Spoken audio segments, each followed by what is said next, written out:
അറിയാൻ എന്താണ് ഒരു മാർഗം? ഇവരുടെ സംസാരത്തിൽ നിന്ന് എന്തെങ്കിലും ചോർന്ന് കിട്ടുമോ എന്ന് നോക്കാം.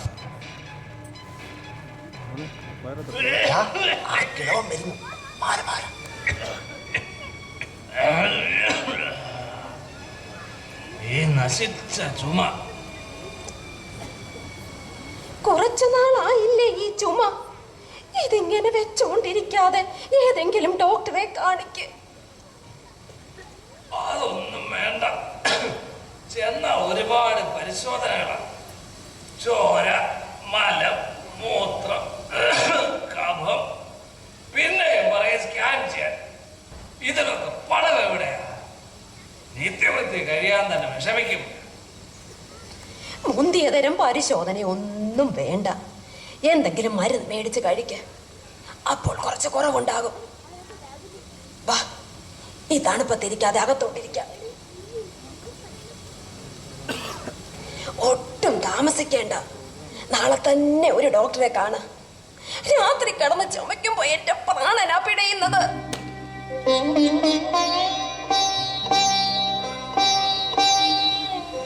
ഇനി വൈദ്യമൊന്നും വേണ്ട.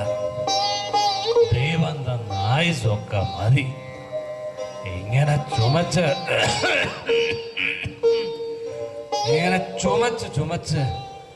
ഒരു ദിവസം ഞാനങ്ങ് പോകും. ചങ്കിൽ കൊള്ളുന്ന വർത്തമാനം ഒന്നും പറയല്ലേ മനുഷ്യ. നിങ്ങൾ പോയാൽ എനിക്ക് പിന്നെ ആരാ? ദൈവം വിളിച്ച പോകണ്ടേ എലിയാമ്മേ? ദൈവം എന്നെയും വിളിച്ചോട്ടെ. എനിക്ക് എന്തെങ്കിലും രോഗം തരാനാ എന്റെ ഇപ്പോഴത്തെ പ്രാർത്ഥന. മരിക്കുമ്പോ നമുക്ക് ഒരുമിച്ച് പോകാം.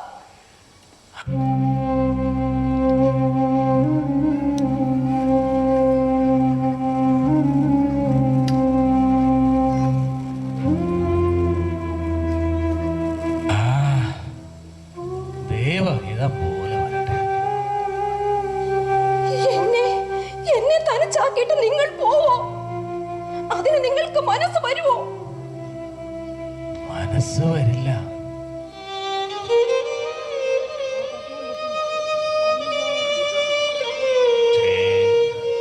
ഒന്നും പറയട്ട. 40-45 കൊല്ലം നമ്മൾ ഒന്നിച്ച് ജീവിച്ചില്ലേ? അതൊക്കെ മതി. ഒരു മോനുള്ളതിനെ ദൈവം നേരത്തെ വിളിച്ചു.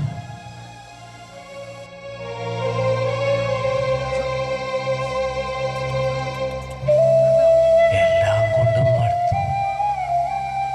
നമുക്കിനി ജീവിതം എത്ര നാളുണ്ട്? ഈ വീട്ടിലിനി എത്ര നാളുണ്ട്? എല്ലാം കഴിഞ്ഞില്ലേ? കേസ് വിധിയായ കുടിയിറങ്ങി പോകണ്ടേ? എങ്ങനെ പോകും? എങ്ങോട്ട് പോകും? ദൈവം എല്ലാത്തിനും ഒരു വഴി കാണിക്കും. വേദപുസ്തകത്തിൽ പറഞ്ഞേക്കുന്നത് എന്താ? ആകാശത്തിലെ പറവകളെ നോക്കുവേൻ. അവ വിതയ്ക്കുന്നില്ല, കൊയ്യുന്നില്ല, കളപ്പുരയിൽ ശേഖരിക്കുന്നില്ല. എന്നിട്ടും അവറ്റകളെയൊക്കെ ദൈവം തീറ്റി പോറ്റുന്നില്ലേ? അതുപോലെ നമ്മളും കഴിയുമല്ലേ? അതെ, അങ്ങനെ സമാധാനിക്ക്.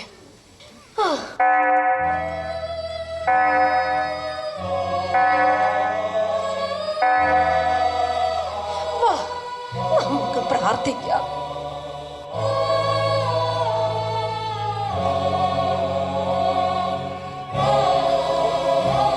പരിശുദ്ധ മറിയമേ, തമ്പുരാന്റെ അമ്മേ, പാപികളായ ഞങ്ങൾക്ക് വേണ്ടി ഇപ്പോഴും ഞങ്ങളുടെ മരണസമയത്തും തമ്പുരാനോട് അപേക്ഷിച്ചു കൊള്ളണമേ. ആമീൻ.